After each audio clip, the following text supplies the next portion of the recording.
चलिए आज हम शिक्षा मनोविज्ञान के अंतर्गत हम यह जानने का प्रयास करेंगे कि आखिर एक विद्यालयी शिक्षक के लिए जो शिक्षक प्राइमरी स्कूल में हो, माध्यमिक स्कूल में हो, आखिर उन्हें क्यों शिक्षा मनोविज्ञान की जरूरत है, क्यों उन्हें शिक्षा मनोविज्ञान का अध्ययन करना चाहिए, उनके लिए क्यों यह आवश्यक है, उनके लिए किस प्रकार उपयोगी है, कैसे यह अपनी उपयोगिता साबित करता है। आज हम इसके बारे में ज्ञान प्राप्त करेंगे।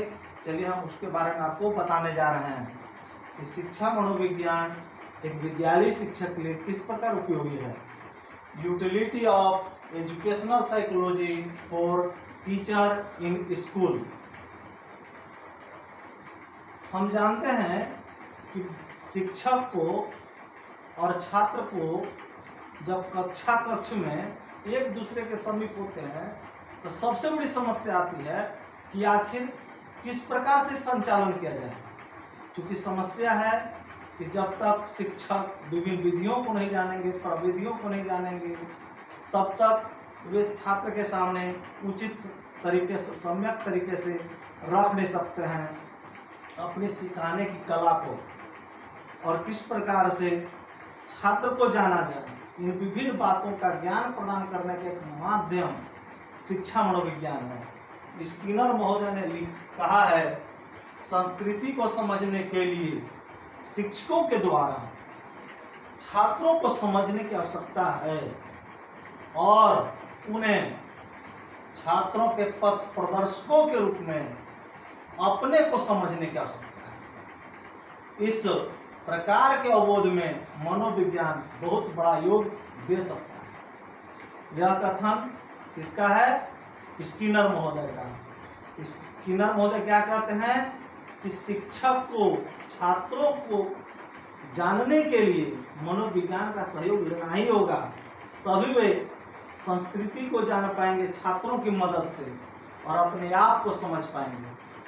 तो इस प्रकार से हम देखें कि शिक्षक को कक्ष में विभिन्न प्रकार के व्यवहार को प्रदर्शित करने के लिए, विभिन्न प्रकार के व्यवहारों पर नियंत्रण प्राप्त करने के लिए, चाहे शिक्षक द्वारा किया गया व्यवहार हो या छात्र द्वारा किया गया व्यवहार हो, तो किस प्रकार से हम इस पर नियंत्रण प्राप्त करें, कैसे अपने शिक्षण में सफलता अर्जित करें, इसके लिए शिक्षा मनोविज्ञान नितांत आवश्यक है।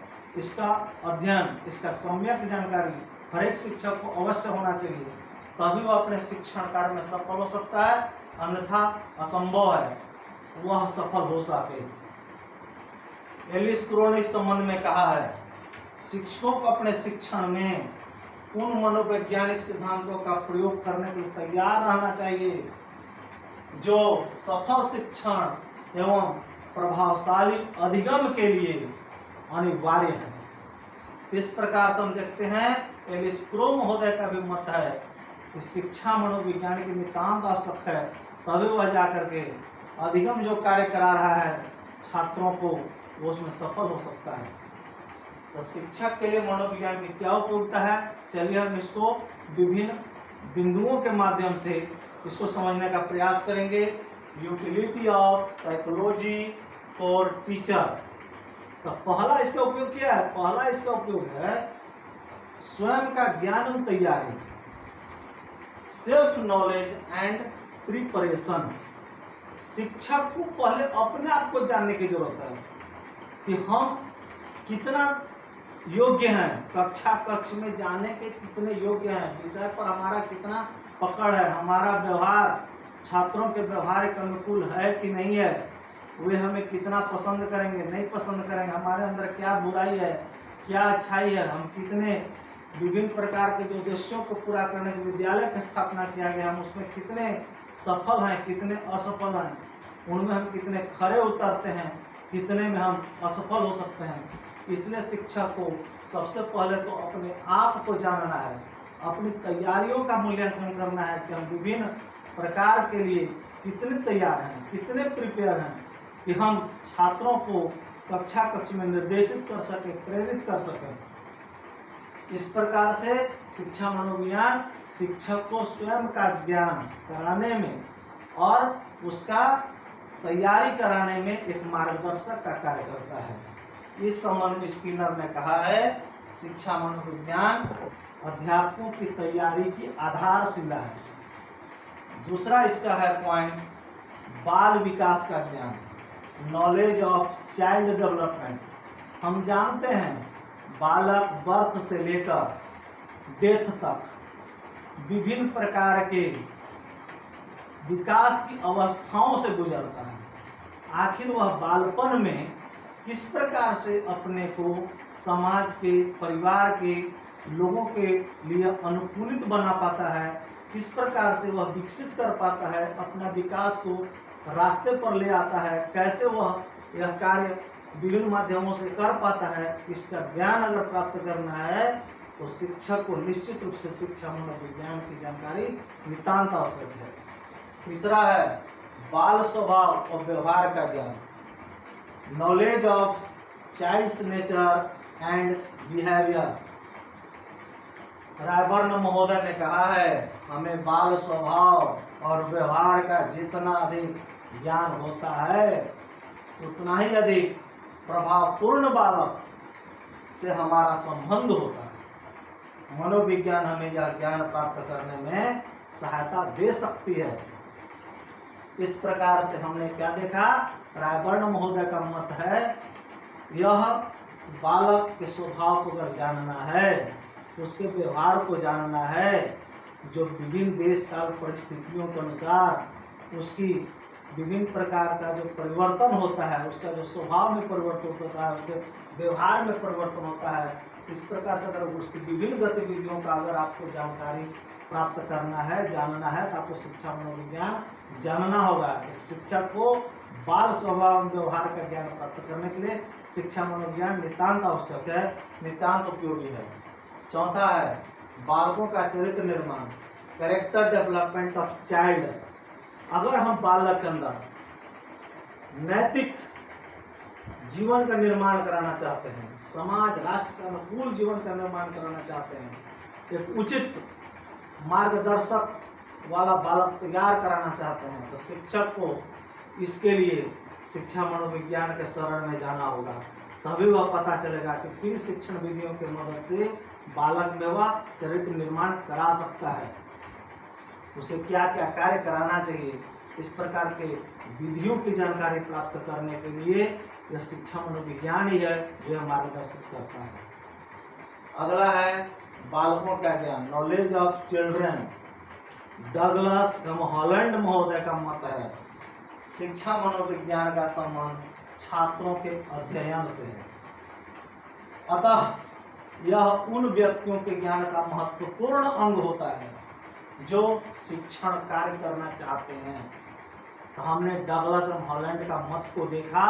इन्होंने कहा कि अगर आप शिक्षण कार्य करना चाहते हैं तब तो निश्चित ही आपको शिक्षा मनोविज्ञान का मार्गदर्शन लेना ही होगा, तभी आप जा करके बालकों के ज्ञान प्राप्त कर सकते हैं कि विभिन्न प्रकार के जो बालक होते हैं, चाहे उनमें शारीरिक विविधता हो, मानसिक विविधता हो, भाषाई विविधता हो, उनमें बुद्धि स्तर की विविधता हो, उनमें विभिन्न प्रकार के इंडिविजुअल डिफरेंसेस होते हैं। इस प्रकार का बालकों का ज्ञान प्राप्त करने के लिए बिना शिक्षा मनोविज्ञान का मार्गदर्शन लिए दूसरा कोई साधन नहीं है। छठा है बालकों की आवश्यकता का ज्ञान, knowledge of the needs of children. हम जानते हैं कि बालक को कक्ष में, विद्यालय परिवेश में क्या चाहिए, उसे अपने छात्रों, अपने शिक्षकों से प्रेम चाहिए, स्वतंत्रता चाहिए, वह जो कार्य कर रहा है उसकी अनुमति चाहिए। तो शिक्षक हमेशा ध्यान रखना है कि हर एक छात्र का शिक्षक समग्र रूप से आदर करे। यह नहीं कि किसी को अंधा कह दे, किसी को लंगड़ा कह दे, किसी को कुछ उपनाम कह के पुकारे, किसी को गोरा, किसी को काला, ऐसा बिल्कुल भी हर नहीं होना चाहिए जिससे बालक के हृदय को ठेस पहुँचे, वह शिक्षक से दूरी बनावे। तो शिक्षक को हमेशा ही बार बार छात्रों को टोकना नहीं चाहिए, तुम यहीं बैठो, यहाँ मत बैठो, वहाँ मत बैठो, किसी बालक के पीछे पड़ना नहीं चाहिए। हमेशा शिक्षक को छात्रों से प्रेम रखना चाहिए, उन्हें एक सीमा तक स्वतंत्रता देनी चाहिए और जो कार्य करते हैं बराबर उसमें गलती ढूंढना नहीं चाहिए। उन्हें कार्य की जो है उसकी सहमति भी देनी चाहिए। इस प्रकार से शिक्षक को इस सब ज्ञान प्राप्त करने के लिए शिक्षा मनोविज्ञान की नितांत आवश्यकता है, नितांत उपयोगिता है। अगला है बालक की व्यक्तिगत विभिन्नताओं का ज्ञान, knowledge of individual differences of child. बालक, हम जानते हैं कक्षा कक्ष में विभिन्न बुद्धि स्तर, विभिन्न प्रकार के चारित्रिक गुण वाले, विभिन्न प्रकार के पिछड़े बालक, अपराधी बालक, विभिन्न प्रकार के प्रवृत्ति वाले बालक होते हैं। कुछ मानसिक स्तर से हो सकते हैं दबे हुए, कुछ शारीरिक पिछड़ापन हो सकता है। इस प्रकार से हम देखते हैं विभिन्न प्रकार के जो बालक होते हैं कक्षा कक्ष में, तो बालक की इस विभिन्नता को अगर जानना है कि बालक में जो विभिन्नता है उस प्रकार के विभिन्नताओं वाले कक्षा कक्ष को कैसे हम संचालित करें, किस प्रकार से बालक से हमें कौन सी शिक्षण विधि का प्रयोग करना चाहिए, कैसे हम उसे तेज बच्चों के समान रख सकें, किस प्रकार से हम इनको समग्र विकास कर सकें। तो जब तक विभिन्नताओं का ज्ञान नहीं है तब तक एक शिक्षक सफल नहीं हो सकता है। इसलिए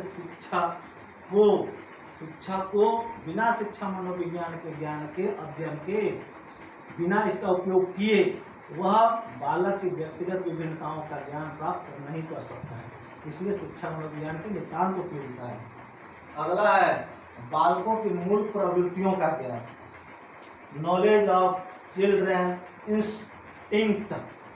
हम देखते हैं कि बालक की मूल प्रवृत्ति, माने बालक जन्म लिया उसके बाद किस प्रकार से अपनी प्रवृत्ति आदत रखता है, इसका प्रवृत्ति का ज्ञान कराना है। अगर है ज्ञान प्राप्त करना है, बालक की मूल प्रवृत्ति का ज्ञान अगर करना है तो शिक्षक को शिक्षा मनोविज्ञान को उपयोग करना होगा।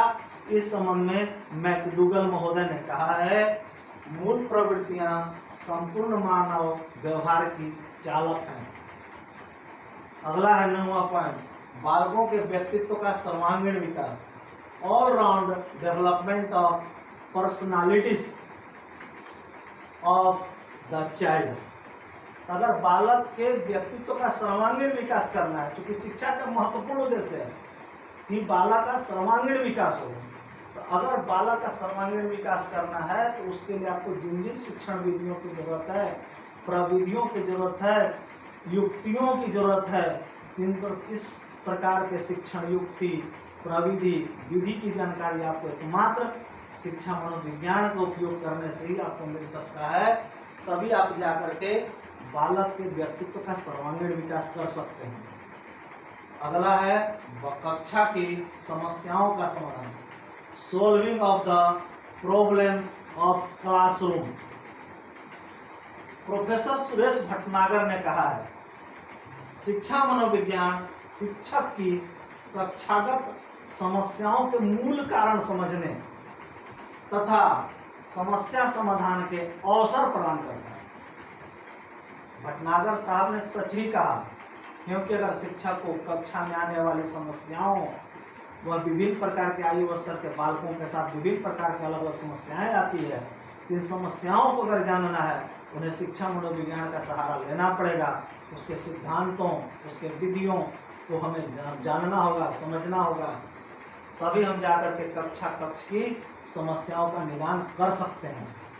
अगला पॉइंट है अनुशासन में सहायता, हेल्पफुल इन डिसिप्लिन। मेलवी महोदय ने लिखा है, जो शिक्षक अपने छात्रों की रुचि के अनुसार शिक्षा देते हैं उनके सामने अनुशासन की कठिनाइयां बहुत कम आती हैं।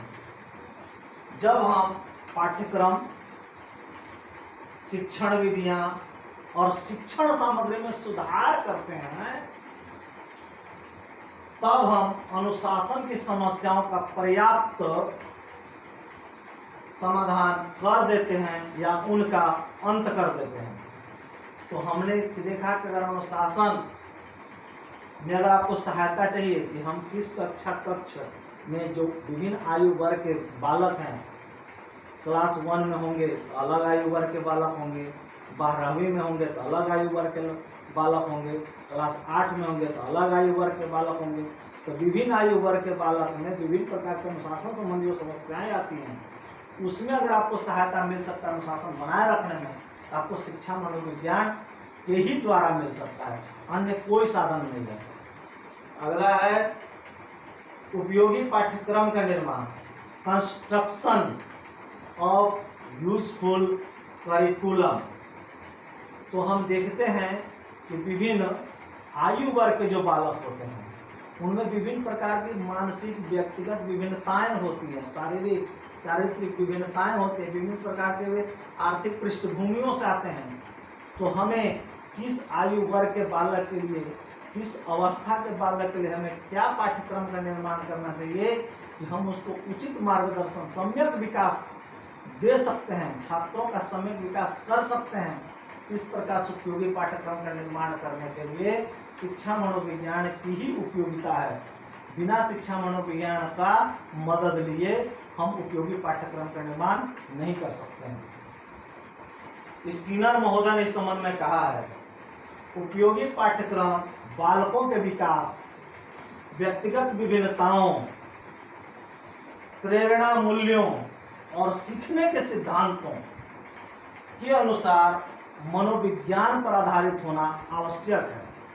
इस प्रकार से भी हमने देखा कि अगर आपको पाठ्यक्रम का निर्माण करना है, सिद्धांतों का निर्माण करना है, तो आपको क्या करना होगा, हमें सीखने के सिद्धांतों के लिए मनोविज्ञान का सहारा लेना होगा। अगला है उचित शिक्षण विधियों का प्रयोग, use of proper methods of teaching. शिक्षक को हमेशा स्वीकार करना चाहिए कि विभिन्न कक्ष में विभिन्न जो कक्षा स्तर होते हैं उसमें अलग अलग शिक्षण विधि अपनाना पड़ता है। ये नहीं कि क्लास 1 में जो है वही शिक्षण विधि क्लास 8 में, वही शिक्षण विधि क्लास 10th में, वही शिक्षण विधि क्लास 12th में, नहीं, ऐसा नहीं चलेगा। तो विभिन्न कक्ष के आयु, मानसिक स्तर, विभिन्न प्रकार के विविधताओं को ध्यान में रखते हुए, विभिन्नताओं को ध्यान में रखते हुए शिक्षा को उचित शिक्षण विधियों का अगर चयन करना है, उसका ज्ञान प्राप्त करना है कि हमें कहाँ पर कौन सा शिक्षण विधि का प्रयोग करना चाहिए, इसके लिए शिक्षा मनोविज्ञान ही उसका उपयोगी हो सकता है। इसलिए शिक्षा मनोविज्ञान उसमें मार्गदर्शन का कार्य करता है। तो इस संबंध में स्किनर महोदय ने कहा है, शिक्षा मनोविज्ञान अध्यापक को शिक्षण विधियों का चुनाव करने में सहायता देने के लिए सीखने के अनेक सिद्धांत प्रस्तुत करता है। स्किनर महोदय ने भी इसका समर्थन किया है कि अगर आपको सीखने का अनेक सिद्धांत चाहिए तो शिक्षा मनोविज्ञान की ही मदद से मिलेगा। इस प्रकार से शिक्षा मनोविज्ञान एक शिक्षक के उपयोगी है। और अगला पॉइंट है मूल्यांकन की नई विधियों का प्रयोग, use of new methods of evaluation. हम देखते हैं कि बालक विभिन्न प्रकार के जो आयु वर्ग में होते हैं, तो विभिन्न प्रकार के चहलकदमी, वे विभिन्न प्रकार के अनुशासनहीनता संबंधी प्रदर्शन करते हैं, वे मूल्यांकन को भी प्रभावित करते हैं। तो शिक्षक को किस प्रकार का सम्यक मूल्यांकन करना चाहिए, क्योंकि वह अपना जो शिक्षा दिया वह छात्र उसे कितना ग्रहण किए, ये शिक्षक को भी जानना चाहिए, और छात्र कितना प्राप्त किया यह छात्र को भी जानना चाहिए। तो छात्र और शिक्षक दोनों ही अपने शिक्षण का मूल्यांकन करना चाहते हैं। यह शिक्षक के लिए भी जरूरी है कि मैं कितना सफल शिक्षण कार्य करने में, और छात्र भी जानने के लिए उत्सुक रहता है कि मैं कितना ग्रहण किया। इसलिए मूल्यांकन की जो विधियां हैं उसका जानकारी प्राप्त करने के लिए शिक्षा मनोविज्ञान ही मार्गदर्शक का काम करता है। इस संबंध में स्किनर का मत है, शिक्षा मनोविज्ञान का ज्ञान शिक्षक को शिक्षक के रूप में अपनी स्वयं की कुशलता का मूल्यांकन करने में सहायता देता है। तो हमने इस प्रकार से देखा कि शिक्षा मनोविज्ञान विभिन्न प्रकार से शिक्षक को वास्तविक शिक्षक बनने में किस प्रकार सहायता दे रहा है, क्योंकि जब तक आप बालक को नहीं जानिएगा, बाल प्रकृति को नहीं जानिएगा, अपने आप को नहीं जानिएगा, तब तक आप एक सफल शिक्षक हो ही नहीं सकते हैं। इसलिए शिक्षा मनोविज्ञान का अध्ययन एक शिक्षक के लिए नितांत आवश्यक है, इसलिए इसका लगातार अध्ययन किया जाना चाहिए। चलिए आज के लिए इतना ही।